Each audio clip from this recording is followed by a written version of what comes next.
អ្នកប្រកបរបរសេដ្ឋកិច្ចក្រៅប្រព័ន្ធដែលបានចុះបញ្ជីនិងទទួលបានការបណ្ដុះបណ្ដាលវិជ្ជាជីវៈការគ្រប់គ្រងហិរញ្ញវត្ថុនិងប្រព័ន្ធគាំពារសង្គមពីដៃគូមូលនិធិការងារអន្តរជាតិជប៉ុន JILAF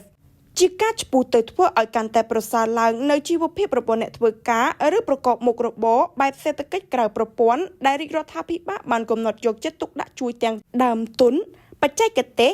និងចំណេះដឹងបទពិសោធន៍ផ្សេងៗនោះពេលនេះក្រសួងការងារចាប់ផ្ដើមជាប់កិច្ចសហប្រតិបត្តិការជាមួយមូលនិធិការងារអន្តរជាតិជប៉ុន JILAF ហើយដើម្បីជួយជ្រោមជ្រែងដល់អ្នកប្រកបរបរឬអ្នកបម្រើការសេដ្ឋកិច្ចក្រៅប្រព័ន្ធដូចជាការបង្កើតសិក្ខាសាលាពិភាក្សាស្វែងរកដៃគូផ្ដល់ចំណេះដឹងបទពិសោធន៍និងជាពិសេសដើមទុនក្រសួងការងារនិងបណ្ដុះបណ្ដាលវិជ្ជាជីវៈនៃព្រះរាជាណាចក្រកម្ពុជា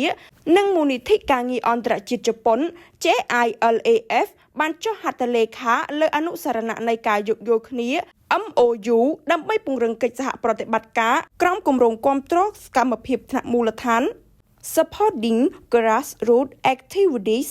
SGRAs តាមរយៈបណ្ដាញនិយោជកនិងកម្មករនិយោជិតអន្តរជាតិពិធីចុះហត្ថលេខា MOU នេះធ្វើឡើងរវាងឯកឧត្តមហេងសួររដ្ឋមន្ត្រីក្រសួងការងារនិងបណ្ដុះបណ្ដាលវិជ្ជាជីវៈជាមួយមូលនិធិការងារអន្តរជាតិជប៉ុន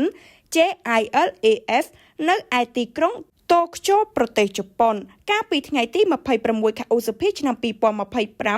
ក្នុងគោលបំណងជំរុញការងារសមរម្យនិងការធ្វើឲ្យកាន់តែប្រសើរឡើងនៅជីវភាពរបស់អ្នកធ្វើការនៅក្នុងសេដ្ឋកិច្ចក្រៅប្រព័ន្ធនៅកម្ពុជាតាមរយៈការបណ្ដុះបណ្ដាលវិជ្ជាជីវៈការរៀបចំសិក្ខាសាលាស្ដីពីការគ្រប់គ្រងហិរញ្ញវត្ថុនិងប្រព័ន្ធគាំពារសង្គមនៅកម្ពុជាចំពោះបេសកកម្មលើ MOU នេះស្ថាប័នទាំងពីរបានបង្ហាញពីការបដិញ្ញាចិត្តរួមក្នុងការលើកកម្ពស់កិច្ចសហប្រតិបត្តិការត្រីភាគីដែលស្របទៅនឹងយុទ្ធសាស្ត្របញ្ចកោណដំណាក់កាលទី1របស់រាជរដ្ឋាភិបាលកម្ពុជានិងកិច្ចខិតខំប្រឹងប្រែងរបស់ជប៉ុនក្នុងការលើកកម្ពស់ជីវភាពរស់នៅរបស់អ្នកធ្វើការនៅក្នុងសេដ្ឋកិច្ចក្រៅប្រព័ន្ធដែលរួមមានជាអាចអ្នកបម្រើការងារក្នុងសហគ្រាសធុនមីក្រូតូចនិងមធ្យមដែលមិនបានចុះបញ្ជីការផ្លូវការអ្នកបម្រើក្នុងផ្ទះបុគ្គលស្វ័យនិយោជដូចជាអ្នកបើកបររមាក់កង់3តុកអាជីវករលក់ដូរតាមផ្លូវកសិករខ្នាតតូចអ្នកធ្វើការដោយប្រើថ្នាលបច្ចេកវិទ្យានិងបុគ្គលដទៃទៀតដែលបំពេញការងារដោយគ្មានកិច្ចសន្យាការងារផ្លូវការគ្មានប្រាក់ចំណូលច្បាស់លាស់ឬពុំទាន់ទទួលបានអត្ថប្រយោជន៍របបសន្តិសុខសង្គមជាមូលដ្ឋានឯកឧត្តមហេងសួរបានថ្លែងឲ្យដឹងថាមូលនិធិ JILAF បានចូលរួមកិច្ចសហប្រតិបត្តិការយ៉ាងជិតស្និទ្ធជាមួយក្រសួងការងារនិងបណ្ដុះបណ្ដាលវិជ្ជាជីវៈលើគម្រោង SGRA នេះតាំងពីឆ្នាំ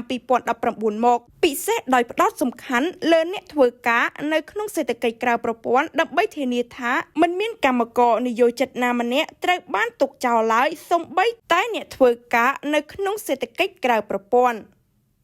អូនគឺជាបុគ្គលលេខ2ចាបុគ្គលលេខ2បើយើងមើលមកក្នុងនេះវាគ្រាន់តែសាមញ្ញទេចាយើងសាមញ្ញ